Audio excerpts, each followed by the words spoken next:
Welcome to the Business Greater Than You podcast, where we dive deep into the stories of men and women who have successfully transcended the frazzled solopreneur life and built productive teams with better lifestyle and income. I'm Nelson Barss, the founder and owner of Utah Independent Mortgage Corp. And I'm Liz Sears, founder and co-owner of My Utah Agents. We're excited for you to listen, interact, and grow with us. So please share your comments below and let's get started. All right. Well, I'm really excited for today's episode, talking about when and how to hire a team. And so share a little bit of your thoughts on that. Yeah, I'm excited too. So we're gonna dive into the process. And it's something that I've obviously done a lot of this last couple of years, is hiring. Mm-hmm. Not everyone that we've hired has worked out, but seriously, not every single one. Most of them have, right? Yeah. And it's having had a couple that didn't work out, I got really sensitive to the fact that I really want this to work. It's a nightmare when you hire the wrong person. Getting rid of someone, it's just much easier to say no up front. Than, right. It makes you a lot pickier. Yeah, and having to go through the process of letting them go. I also think that, if you're recruiting someone hard and you're asking them to leave a job and to come and join you, mm-hmm. and then it doesn't work out and you just put them out there on the streets, I think that's part of my responsibility, is to vet someone well enough that if they're going to leave a job, they're going to have a job long time with us, right? So let's just I want to start with the question for you, Liz. How do you know when it's time to hire? When's the time to get that first hire going? So there's two different rules of thought here. Mm-hmm. And so one of the rules of thought is when you're too busy to do it all yourself. And as you and I were talking, it's really before that. If you wait until you're too busy to handle everything yourself, then what ends up happening is that you're going to be trying to do everything you were doing and train someone on top of that. And even before you're able to train them, you're interviewing, you're posting ads, you're going through that entire hiring process and training them while trying to do everything you're too busy.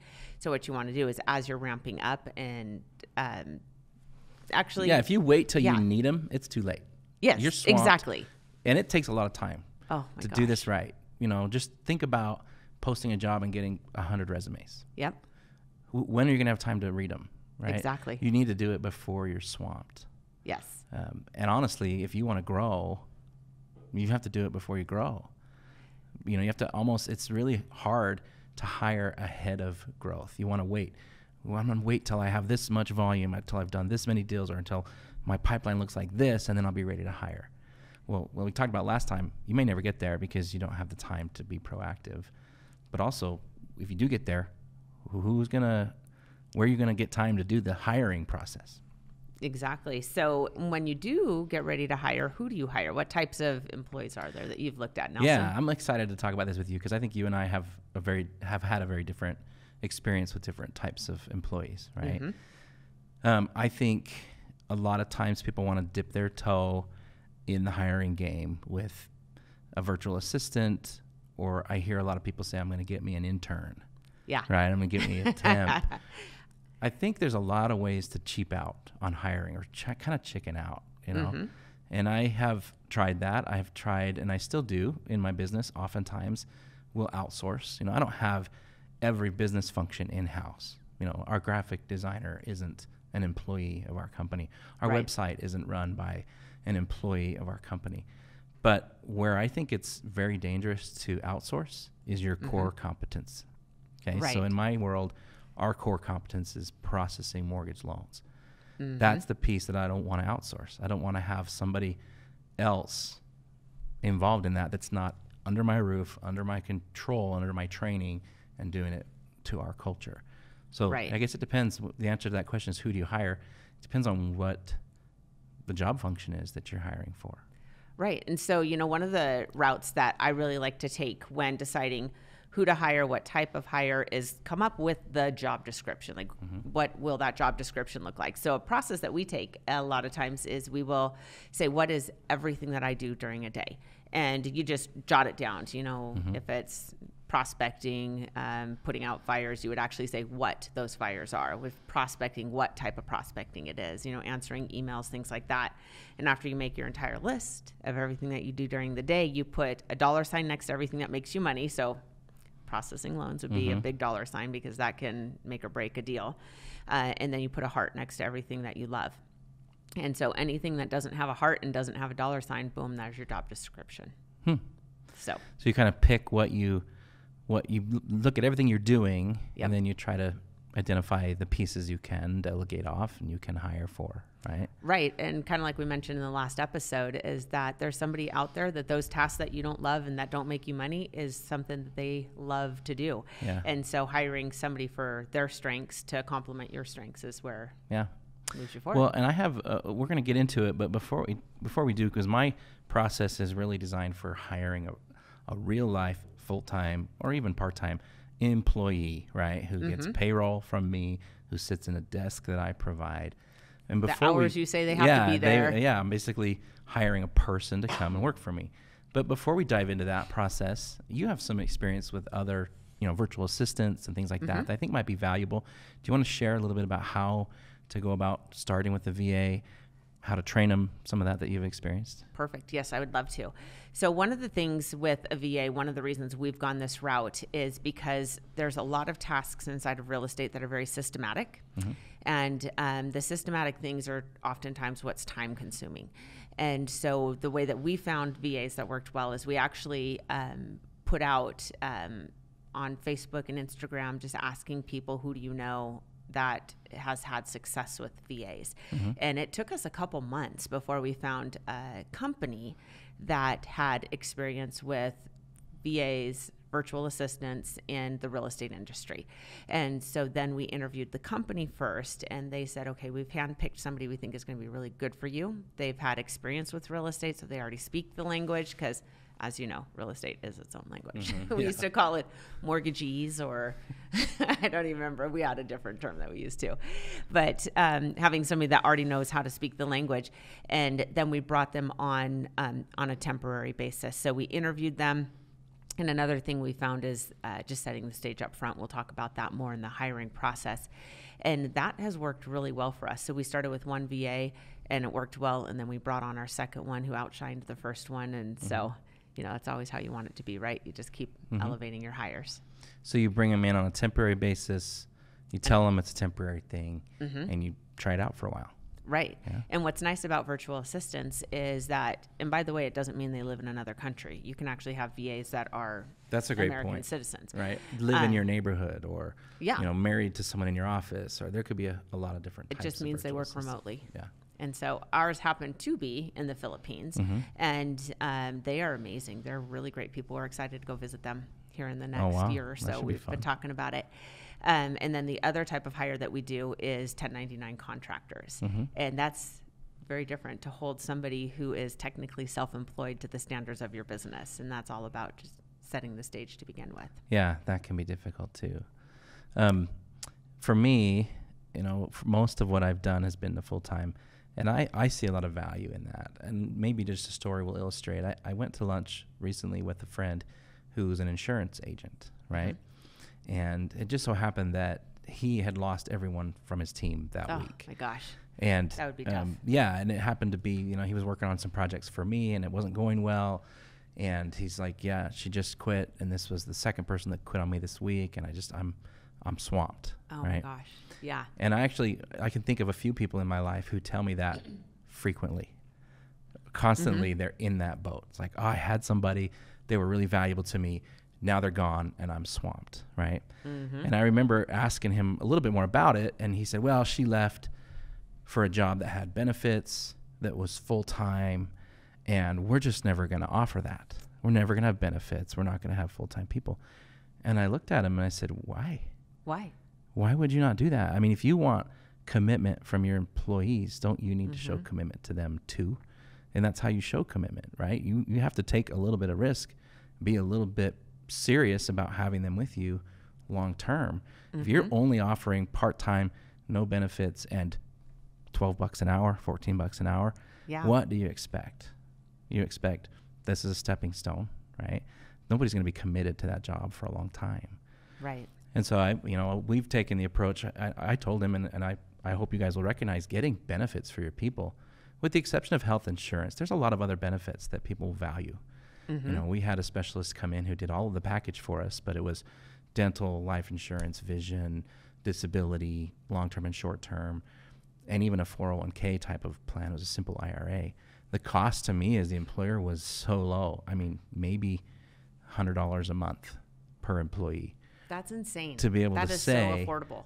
Here's a benefits package. And then we also said, you know, we don't have health insurance, but I want you to talk to my friend who's a health insurance broker and learn why we don't have health insurance, because it will be cheaper for you to work with him on an individual plan. And if I offer you a plan, you won't have the option of getting those subsidies and all of the help that comes from a health insurance broker. Right? Yeah, and health insurance brokers, they're all over the place. If you just reach out for them, and in fact, reach out to us, and we'll connect you with people who can help you. Right. And it's just such an easy way to make it more beneficial to your employees to stay on. And like you pay $100 per employee. And how much money do you think it costs you to lose an employee to someone who needs to go get benefits? Yeah, it's a it's lot so, more than. I mean, all of this, you know, one of the overarching themes here is going to be, I want to keep my people for a long time. The investment in them is significant, right? And I want them to be happy. And so part of this right now that we're going to go through, the process of hiring, how to hire, starts with job design, right? Like you said, writing up a job description. And I want to focus on writing a job description that's going to be a fun job for somebody. A happy job, a long-term position. And that changes what you might put on the list or what you might not put on the list, and say, okay, if I want this person to stay for a long term, you know, I don't want to mix these two types of job duties, because that person who loves item A and B is going to hate item C. Right? So anyway, why don't we just get into the process, the hiring process. I've got a pretty defined process, because most of the people I hire, even the people who I hire to be salespeople, they first come in as a staff member, right? They come in on a team as an assistant or a processor, and they work their way up to being a loan officer. So, I mean, it's not that I'm not hiring salespeople, but I'm not hiring them like that off the bat to be commission only. And that's different for you, right? Yeah, because when we hire an agent, they are going straight into that commission role. And when we hire an admin, we actually don't want them to become agents. We would prefer them to stay as the admin. So. Well, and I think probably the person that you hire for an admin, if you're really thoughtful about the personality type, they don't want to be an agent. Well, you know what's funny is we actually have 3 people now who came on thinking they wanted to be an agent and into our admin staff, and now they all have said, nope, I don't want that. And part of the reason why is because we have found that having licensed admin is more beneficial to our agents, because they can help with everything that way. You know, they're not legally bound to not help with certain things. And also it makes it possible for those people to still have real estate conversations, get clients, and then refer them to the team for a referral fee. So they can supplement, they can have the security of a W-2 paycheck every 2 weeks, and they also have the advantage of being able to get paid 25% on any deal that they bring into the team. So you've designed a job that works for that person long term, right? They don't see it as a stepping stone. In fact, the more they do it, the more they see themselves doing it, right? That's a big win, right? Okay, so let's go through this 12-step process. I have 12 steps. It's a lot of it I pulled from Dave Ramsey's book, Entree Leadership. Great It's an amazing book. And he has this very defined process. And when I started hiring and thinking about how I really wanted this to work, I did a lot of research trying to find different processes. And so I pulled a lot from him. I would encourage you to get his book and look at his process. My process will be in the show notes, and you can review that and have it and tweak it, make it your own. But let's go through these step by step and just talk through together about what you do versus what I do in my business.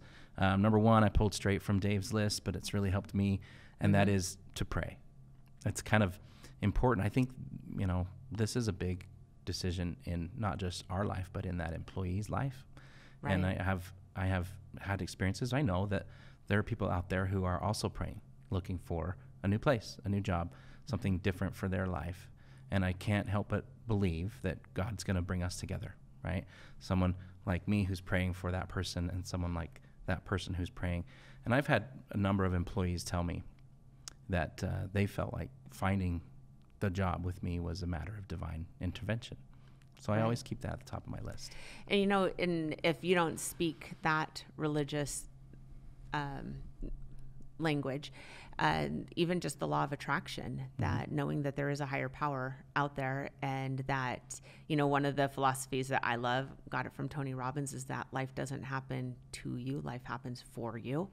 And just tapping into all of that. And I really do believe that as you begin the process of looking for somebody, is if you say it as a prayer, or instead you just choose to believe that the perfect person is out there, and my job is just to find them and uncover them, and just expecting to be successful with this actually just brings all of that too. Yeah, that's well said. Number 2, we already talked a lot about it. Write a job description. Oh my gosh, that is so important. So they know what they're getting into, and you know what it is you're truly looking for, because having that clear will prevent you from picking somebody who's extremely charismatic if they're the person that you need to do all the checklist stuff. Yeah, they don't generally have that. Well, yeah, and that's the next one is to write the candidate profile. Okay, so the job description, I would say, I've learned to keep it to 3 bullet points. I don't want anybody in my office who can't answer what's your job in 3 bullet points or less, right? So, my job is to support, take the inbound leads. My job is to, take care of a client contract to close. That would be 1 bullet point. You could have some supporting topics, but don't write this humongous job description. I think it's really useful to limit yourself and say it's got to fit in 3 bullet points. One person full-time can do these 3 things very well for my clients. I like that. Yeah.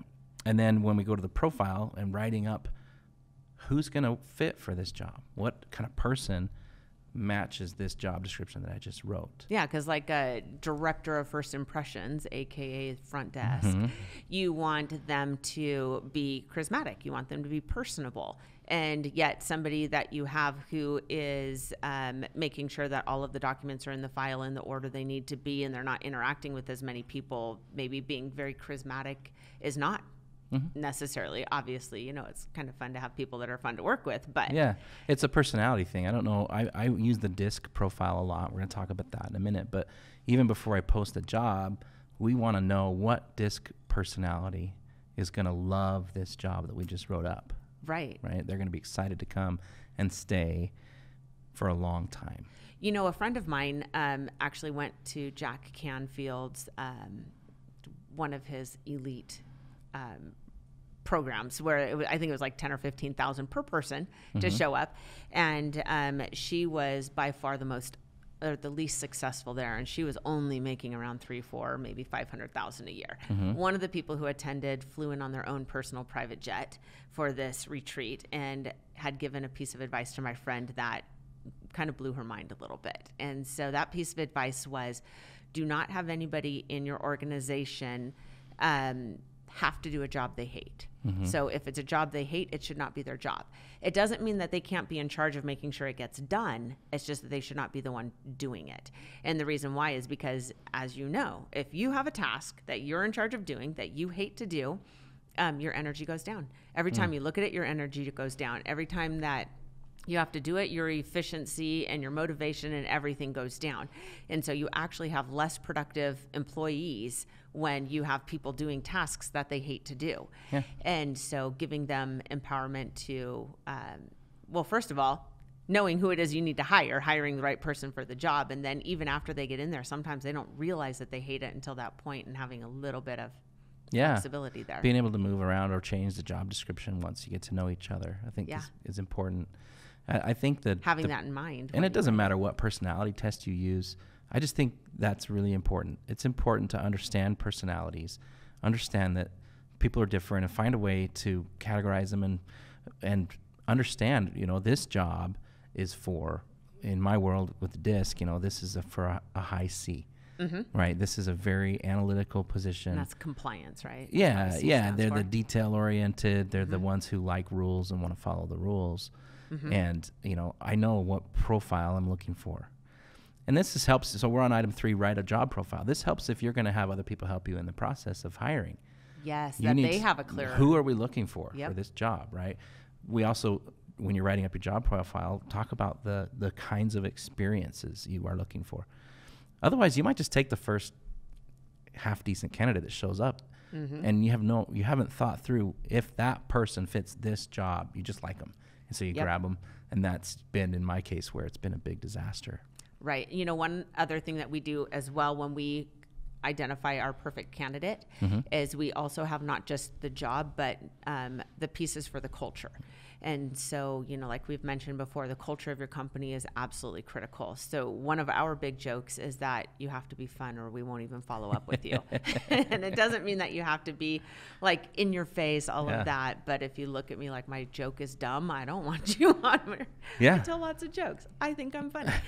So we want somebody who's going to fit in well. We want somebody who's going to be themselves and allow others to be themselves. And that's a little trickier one to like write into your ideal candidate job or profile. However, it is something to be very cognizant of. My partner sometimes tells dirty jokes, and she said, I don't want somebody who's going to think that I'm inappropriate. She's like, so we only want people who are going to let me be me. And that's been helpful in our organization too. Yeah. So that's step 3. I think it's really helpful to put some time into the candidate profile, right? Give them a name if you want. Give them a list of, you know, this person has done this, this, and this. Not necessarily in your business per se. We actually love hiring people outside the mortgage industry, but we have specific things that they've done that we're looking for, right? So if someone has worked with credit reports, if someone has worked with loan details or customer service, maybe they I have one guy we hired who worked in the student loan business, a couple people from the credit unions. They did a whole bunch of car loans and HELOCs. That's a great place to get people from, right? Credit unions. Yeah. And so just finding people who have ancillary experience that's similar to ours. So they have context, right? They come in, I love that word context. They come in and they know the vocabulary, right? They know the other products. I brought a guy in who was from the life insurance world. And I just knew he would understand our stuff quick. He had passed the Series 6 test. I knew he had a mind for it, right? And if he was talking to my clients, he would have all that context from his other career, right? So don't be too focused on they have to have experience in my business, but you should have some minimum, you know, this guy needs to have a few years of experience in a related field. Yeah, A, B, or like C. some of our best people that we've hired, one of them was a paralegal. Really? And she worked for, I think it was a divorce attorney. And she said it was just hard, emotionally hard. But we needed somebody to do our broker reviews. We wanted somebody with an attorney's eye who would go through the contracts and make sure that they were accurate. So that was a good fit. And then for our production manager, we hired somebody that was in insurance sales for a really big corporation. So she was more of like a call center as opposed to like somebody running their own little shop. And then our other person we hired for our transaction coordinator came from a lending world. And so she came in and she already knew different information about that. And we've actually found it helpful when we hire somebody for our office to have them not have been in a different real estate office, because otherwise they come over, oh, well, that's not how we did it, you know, type thing. And I'm like, well, I love input. However, we don't want somebody who's going to not be willing to try it our way too. Right. You know, on that topic, I've hired a couple people who had experience directly in mortgage processing to come be a processor for me, right? And they've both worked out really well. But in both cases, they continued to get recruited from their old company long after they were with me, right? Oh, and so their old company is like, if you come we back, want we'll you back. pay you we more want money. you back. And it turned, you know, it became emotional and stressful for both of us. And I've just learned that if I hire someone from outside the mortgage business, I don't have to fight their former employer anymore once they're on with me. That's a big deal. And I also don't have to fight, you know, if I hire a processor who's been in the business for 20 years, she has 20 years of contacts that are going to continually recruit her or him for the future. And all the people that I've brought in from outside, they learn the business very quickly. They're very responsible, and they don't get recruited. Nice. I like that. Okay, so item number 4. Post a job. Yep. Let's talk about posting the job. Now, I personally have decided that I cannot review all the resumes, and I have now outsourced this to a recruiter. Yeah, I did it once, and I was so overwhelmed. Shannon and I went through all of the applications. We're like, this is like half of our day. Yep. So item number 3, post the job, and number 5, review the resumes, and even doing phone interviews, which I put under item number 5. These are all things that my recruiter does for me. And a recruiter is affordable. Yeah. Like, I thought they were going to be really expensive. Do you go through Indeed? I know that was one Yeah, company I looked at. I tried a number of different recruiters, and the only one that really worked was just a work from home lady who lives in our state, and she has her own business. Nice. She's very proactive on Indeed. So I'll give her, the job description and the profile. She'll post a job, but then she proactively calls people who she thinks should apply. Oh, awesome. So almost everyone that I've hired through her, and I think I've hired 6 or 7 people through here, and almost every one of them, she called them and said, hey, we've got this job. We would love you to apply for it. And nice. And it has worked out very well. She doesn't send me garbage. You know what I mean? She does the first phone interview. She filters out I don't know how many people she filters out. Enough. Yeah. That she's getting you some good candidates to pick from. So as far as posting the job and going through that first part of, resume review and phone interview, how do you guys do that? And so for ours, there's a few different ways. Talking about, actually, since you're talking more about the office staff, I'll talk about how to hire the contract employees. Okay. So commission only. Our agents, commission-only right? agents, yes. The way that we advertise for them is we will put it out on Facebook. We're looking for agents to hire. We also send it out to other agents that we've worked with. We do a lot of recruiting. If we've done a deal with another agent, we'll just reach out to them afterwards and say, you were awesome. We'd love to talk to you about coming and working with us. Real estate schools have been really good for us in reaching out to them. They sell the class lists, and we do career night, and we go and we do our little kind of song and dance where we get to tell all of the people who are about to graduate what we're about. And we're also doing this podcast and a couple other things that we're starting to put out there, and that's how we try to get it known, because ours is a perpetual. We're always looking for agents. We do onboarding every month. We start a new batch. So, you're pretty creative, right, about getting that top of the funnel full. Yes. Right? You're just putting the word out there. I see you all over the place with sphere of influence type stuff. We're looking for agents, people who want to really succeed in this business. And you even tell people verbally what you're looking for, right? Yeah. I've heard you say what is your little script? I've heard you say it many times. Oh, I someone who's like, someone who's wants to be successful and fun, and I can't even remember the words you use. So I say we're looking for people who want to be highly successful, full-time, because we believe if you're going to be doing this job, it needs to be full-time, or else you'll never be good enough to be the best of the best. They have to be fun. They have to be both learners and doers, because everybody knows a perpetual learner. That's all they do. They gear up to get going and never get going. And we also want people who, and you also know people who get out there and do things, but then they're not willing to learn. No, I know what I'm doing. I got this. So we want them to be both coachable and willing to get out there. And we actually talk a lot about, that old saying about the man in the arena. Roosevelt. It's not the critic who counts. It's not the man who points out how the strong man stumbled or how the doer of deeds could have done better, blah, blah, blah. But it's the one in the arena with dirt under their nails and blood on their face, or vice versa, depending. And so we want people who are going to get out there and try it. They know they're going to fail, and they're going to do it anyway. So that's part of what we're looking at.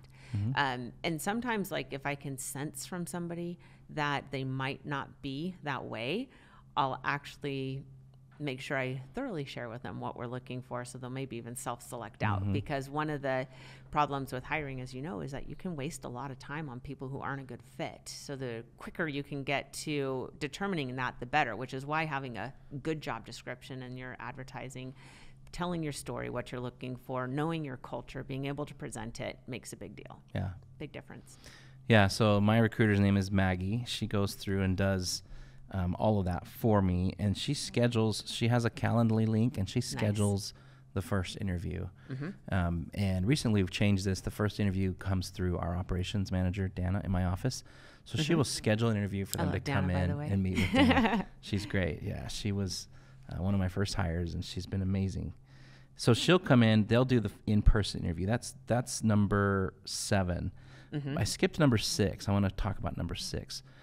Once the live interview is scheduled by Maggie, she sends them a link to a personality test and an IQ test that we've paid for. And we tell them we need you to get that done and sent into us before your live interview. I love that because it's kind of like a first screening to see if they'll actually do what you told them to do.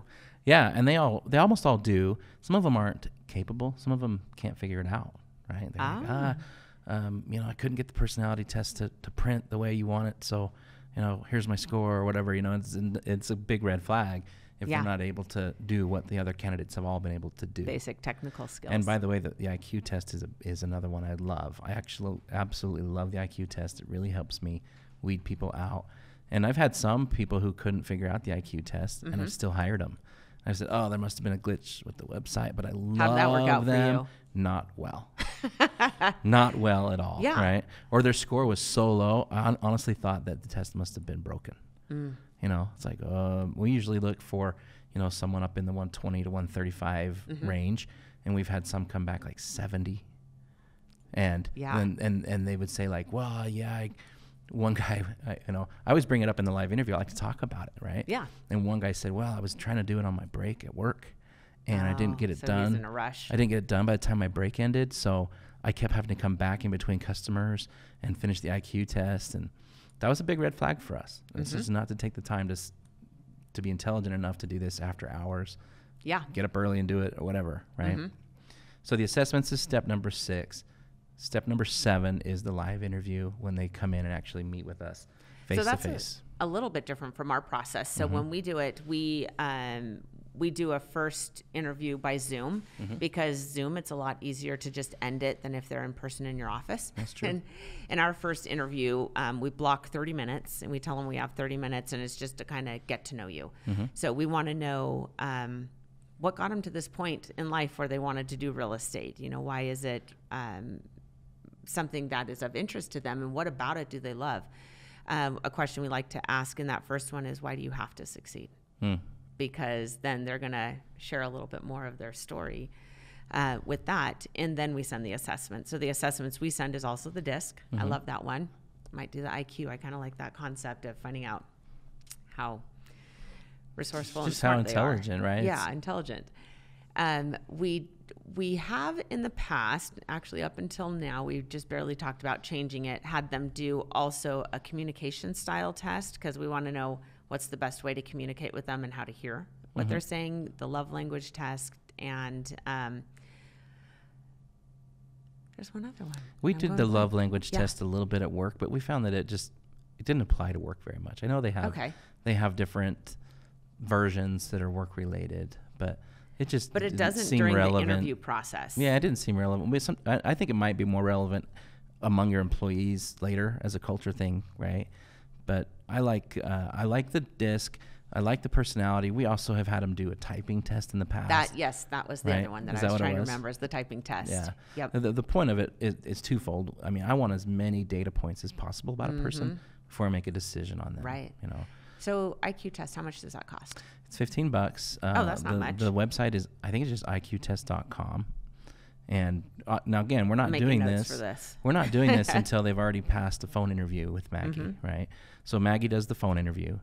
And the second interview is a live interview, and we'll cancel the live interview if we don't like the way the IQ test comes back or the personality test. We'll just call them and say, we just don't think this is a good fit.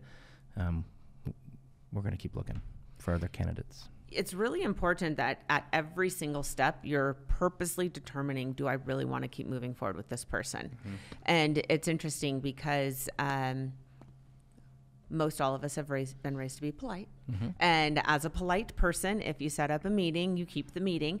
And yet at the same time, it's not polite if your gut's already telling you they're not a good fit. So it is beneficial, and higher level professionals, they do what needs to be done. And sometimes that's canceling an appointment. Sometimes that's asking the hard question that pops into your brain during the interview that you're like, but that would be rude. Maybe I shouldn't ask that. Ask it. There's a reason that it popped into your brain. And so each of these steps as we go through. So you do the phone interview first. So Maggie does the phone interview. And that would be like our Zoom. And then the live interview is with Dana from our office. If she likes the person, she'll schedule a working interview. So the third interview, this has been a really big, huge one for us. is we ask them to come and spend a half a day with us in the office. Do you pay them for that? Nope. Working interview half We buy them lunch. Well, that's something. Yeah, I mean, sometimes we'll give them a gift card or something, but what we say is we want you to come and sit in the chair that we have set aside for this position. Mm-hmm. We want you to get to know the team and get a feel for what it's like to work in our office, and we want to get a feel for what it's like to have you work in our office. Mm-hmm. And we'll go to lunch as a team at the end of that working interview. Gives us a chance to socialize with the person, just to get to know what their communication is like, if we enjoy being around them. Mm-hmm.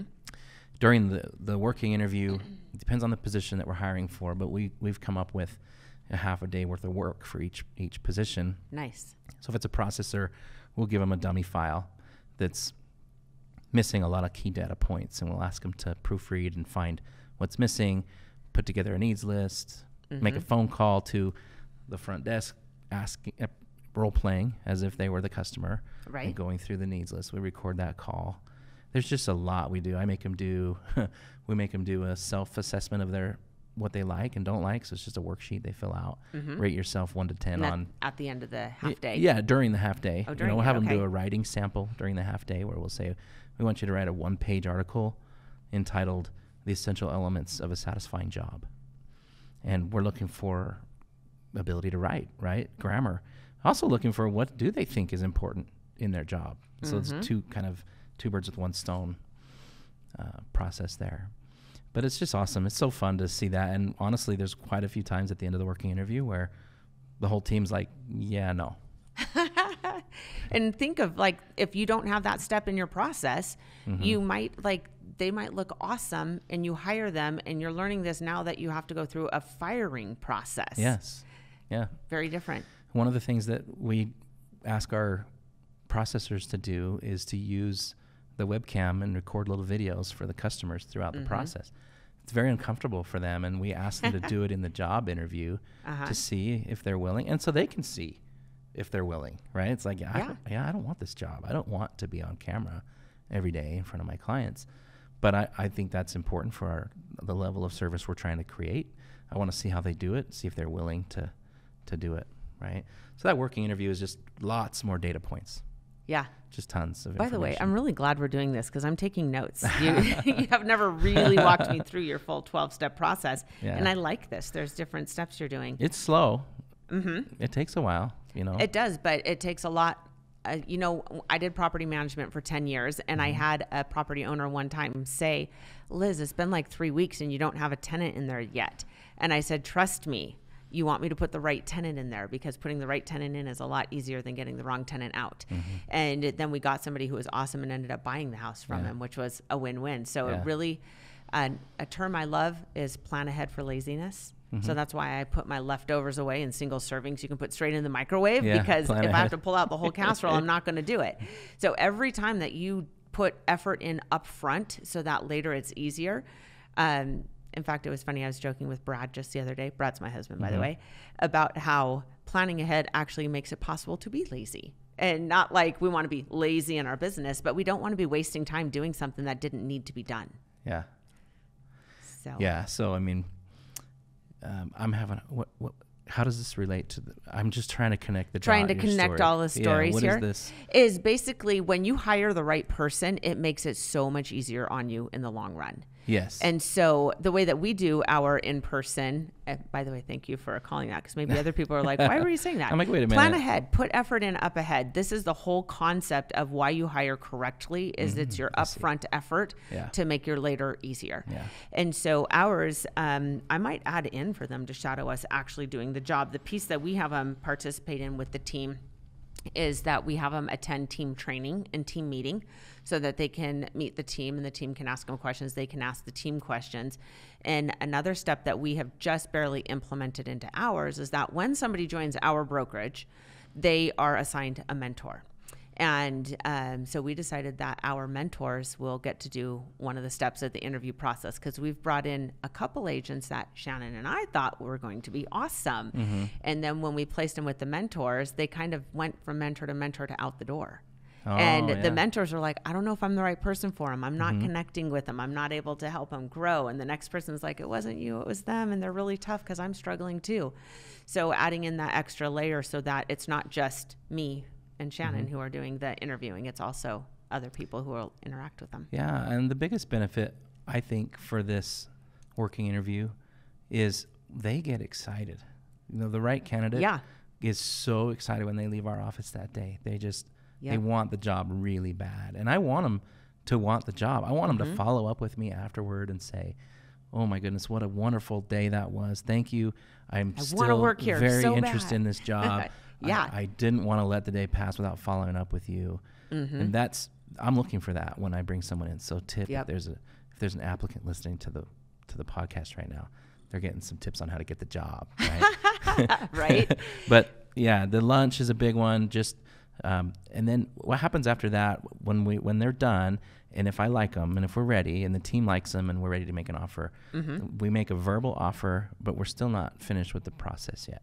So we'll tell them we want to bring you on, and we talk about the pay. I think it's really important to just take a minute here and talk about how much to pay somebody. Right. Obviously, it depends on where you live. If you're in a city or you're rural, or what the cost of living is there. Yeah.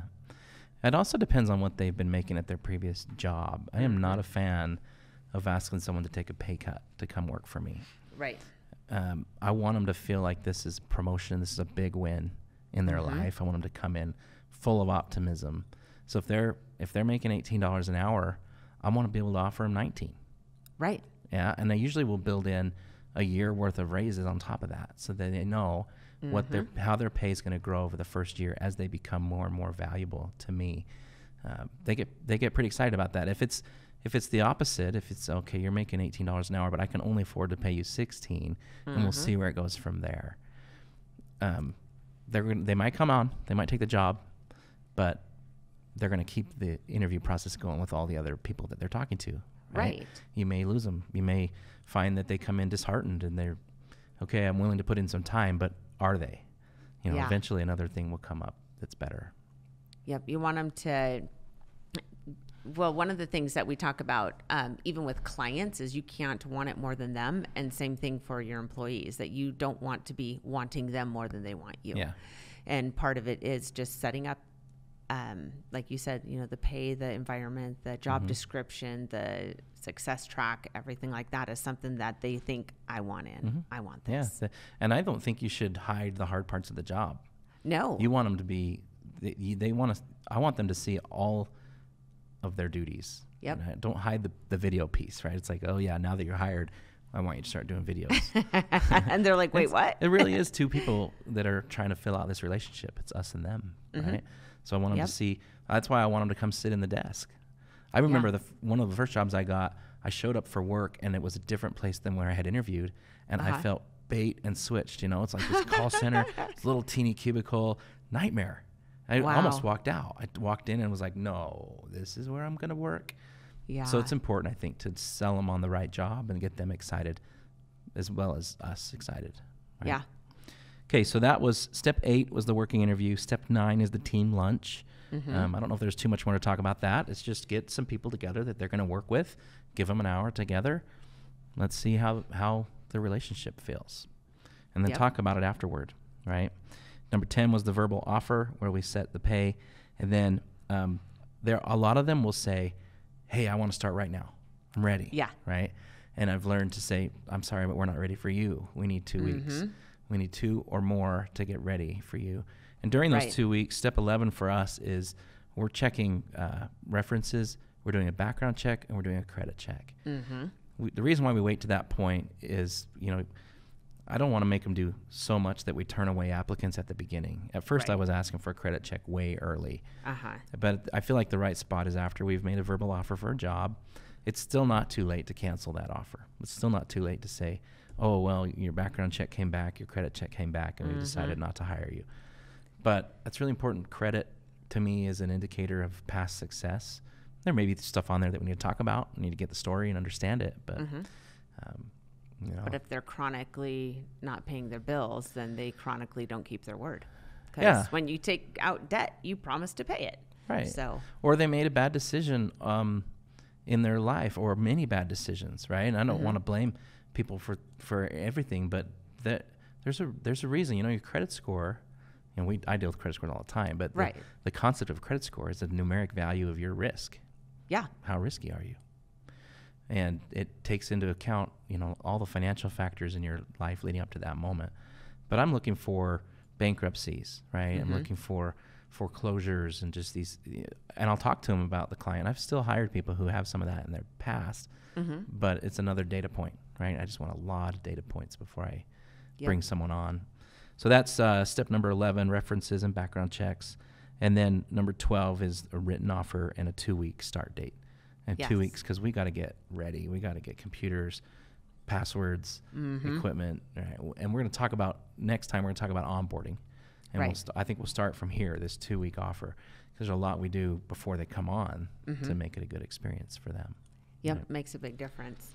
So that's our process. We've kind of refined it over time. It works well for us. We've had success. Like I said, we've hired 20. I think I've hired 25 people in the last 2 years, and 22 of them are still with us and still succeeding. So we've That's had a amazing. few that didn't work out, but But those numbers are pretty spectacular. yeah. When you were talking about, I need time to get ready, it reminds me of like listing a house. I'll go into a listing appointment and they'll say, all right, well, can we go up tomorrow? And I'm like, nope, because we have to prepare for it. The way you launch it on the market really is an indicator of the success that you're going to experience. And so having everything ready for that employee when they show up, having their computer, their keyboard, what other stuff do you get in line for them before they show up that first day? Well, all of this, we're going to talk about that in the next episode, so I don't want to give away all the cards. So. But I want the first day to be a really happy thing. I remember my first job in this call center. I showed up and I thought it was so cool. They had a mug on my desk with candy in it. That's so fun. And just like confetti sticking out the top, right? Yeah. And we've taken that to another level. We'll talk about in the next episode of just a wow experience for their first day, even before their first day. And so we'll get into that on the next one. Anything else to wrap up on how to hire?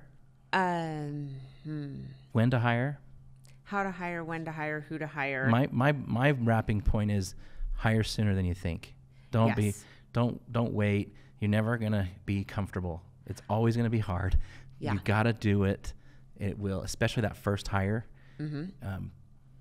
Especially if you get somebody. My advice is to get somebody on the back end, a service, a fulfillment type of person, not a salesperson, not a marketing assistant. Right? Yeah. All that's gonna do is make you busier. Right. So you need somebody who's going to make you less busy by pulling stuff off of your plate before you bring somebody in who's going to help create more sales. Yeah. So for me in the mortgage business, that looks like, everybody has a processor, right?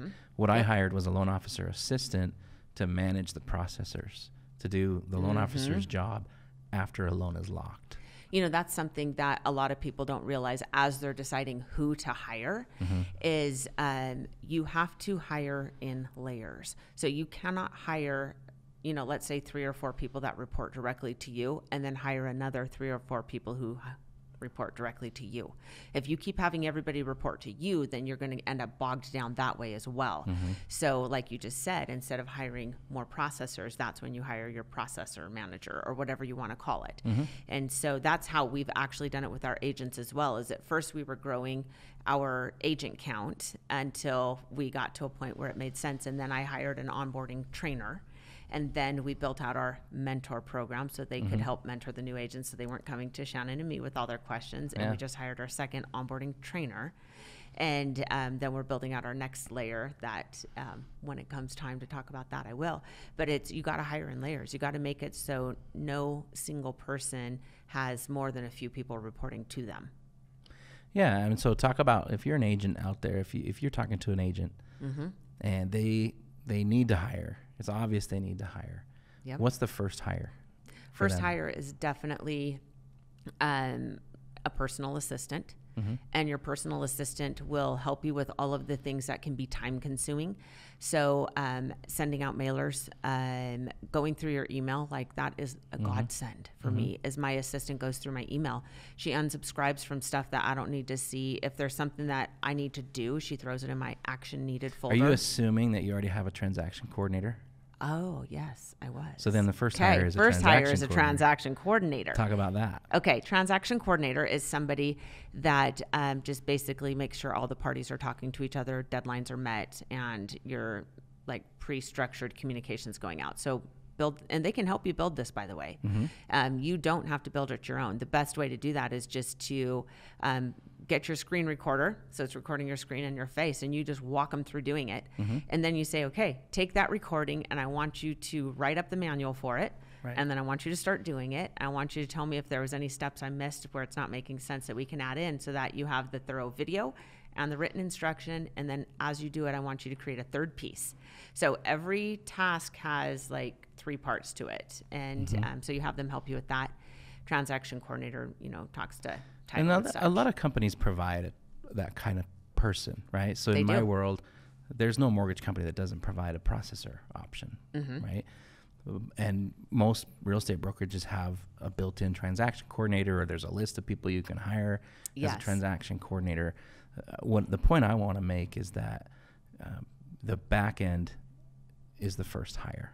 Always the back end. Post sale, right? Before you close the deal, after you sell it, or the fulfillment, the follow-up. I don't care if that means you're a photographer, you're doing photo editing on the back end, right? If you're an insurance agent, it's someone to handle the claims and to handle people who come in to your office who can't pay their bill. Like this fulfillment piece, to me, is more, you got to have that solid. Because if you hire a marketing person, right, you hire someone to just generate more leads for you. Now you have twice as much back end to do, and no one to do it. It's a disaster, right? Yep. And I think for somebody out there who's being a solopreneur, avoid the temptation to go straight to marketing assistant.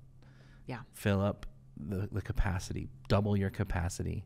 And in my experience, that's all it took for my volume to double. I didn't need a marketing assistant. Get someone to help on the back end, and you can do the sales. You've already got your book of business started. Right. So yeah. Anyway, so we're going to talk a lot what you were talking about with the screen recording, and that's going to come. We're going to talk about delegation and onboarding. Yep. I mean, we're going to get there. I'm just excited. I'm excited for the viewers out there, the listeners out there, to experience what happens when you open up some more capacity in your life, right? We talked about the benefits in the last episode, the lifestyle benefits, but it's amazing. I'm actually going to pause right here too and add in, the people you hire do not always have to be for business. Like one of the first people I hired was a housekeeper. And someone to take care of my yard, because with working my business, I was working more than 40 hours a week for quite a while, and trying to build this up. And so the last thing I wanted to do with my extra time was go and scrub some toilets. Yeah, absolutely. And I could hire that out and have time to be with my family, or go get another client, either way like that. So it doesn't always have to be a business person that you hire as you begin to scale your business and create the lifestyle and grow your team. It's less complicated, right? Yeah. You can free up just as much time with a lot less training, onboarding, system building. Right? Right? Just like I need someone to mow my grass. That's an hour a week that I get back without, that's snap of the fingers type of thing. You can do a lot of that. Stroke of the pen. Yep, absolutely. Of course, now you Venmo, so Okay, well, I think that's good for today. Thank you, Liz.